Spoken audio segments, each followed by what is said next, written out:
हिमाचल प्रदेश में बच्चों को आत्मनिर्भर और स्वरोजगार के अवसर पैदा करने वाली शिक्षा दी जाएगी। इसके लिए शिक्षा विभाग में व्यवस्था में कई सुधार करने की आवश्यकता है। अगले सप्ताह शिक्षा विभाग की रिव्यू मीटिंग भी रखी गई है, जिसमें शिक्षा में गुणात्मक सुधार, खाली पड़े पदों को भरने सहित अन्य मसलों पर रूपरेखा बनेगी। सीपीएस शिक्षा और शहरी विकास आशीष बुटेल ने शिमला में कहा कि स्कूलों में बच्चों को स्किल डेवलपमेंट सहित तकनीकी शिक्षा दी जाएगी। सीपीएस आशीष बुटेल ने कहा कि शिक्षा विभाग और अन्य विभागों में खाली पड़े पदों को भरने को लेकर सरकार वचनबद्ध है। एनटीटी भर्ती प्रक्रिया को लेकर भी तेजी लाई जाएगी, जबकि जेओए आईटी भर्तियों का मामला सुप्रीम कोर्ट में चल रहा है और 16 फरवरी को उसमें सुनवाई होनी है।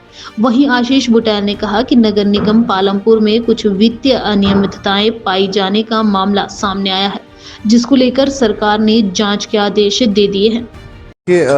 आपने 3 प्रश्न पूछे हैं। एक आपने एनटीटी के बारे में प्रश्न कहा।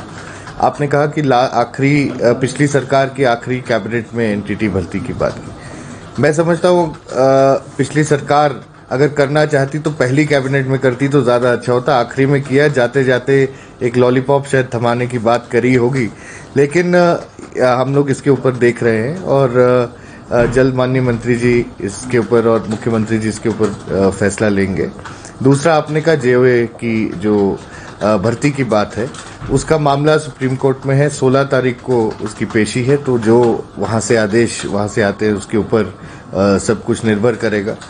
और मैं समझता हूँ यहाँ पर ये जो शिक्षा का हमारा विभाग है, चाहे उच्च शिक्षा का है चाहे एलिमेंट्री का है, तो इन दोनों को बहुत इसमें काम करने की बहुत आवश्यकता है। और किस तरह से हम अपने यहाँ पे बच्चे जितने भी हमारे स्कूलों में जाते हैं, किस तरह की शिक्षा हम लोग उनको करें ताकि आगे चलकर उनको किसी के ऊपर निर्भर होने की ज़रूरत ना हो और आत्मनिर्भर बनकर या अपने आप खुद रोज़गार के अवसर चुनकर वो आगे बढ़ें। चाहे स्किल डेवलपमेंट की बात हो, चाहे किसी और क्षेत्र की बात हो, तो मैं समझता हूँ ये शिक्षा उस लाइंस पे दी जाएगी और उसके ऊपर हम लोग काम कर रहे हैं। एक मीटिंग भी रखी है, शिक्षा विभाग की एक रिव्यू मीटिंग है, साथ में ही उन्होंने एक उसके ऊपर जो आगे कार्य करना है उसकी भी बात हम लोगों ने उसमें करनी है। तो पालमपुर नगर निगम एक बहुत नई नगर निगम है और कुल जनसंख्या 2011 के सेंसस से तकरीबन 40,000 की। मेरा मानना यह है कि पिछले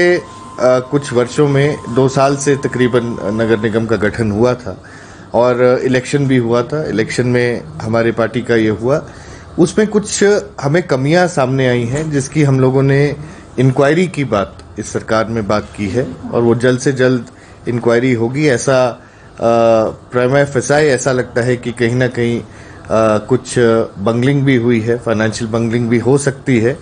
और चाहे वो सोलर लाइट्स का इशू है, चाहे टॉयलेट्स का इशू है, वो एक बहुत बड़ा मैं समझता हूँ पब्लिक मनी की मिस यूटिलाइजेशन है। तो उसके ऊपर जहाँ पर भी ऐसा किया होगा वो उसके ऊपर एक इंक्वायरी हम लोग ज़रूर कराने जा रहे हैं।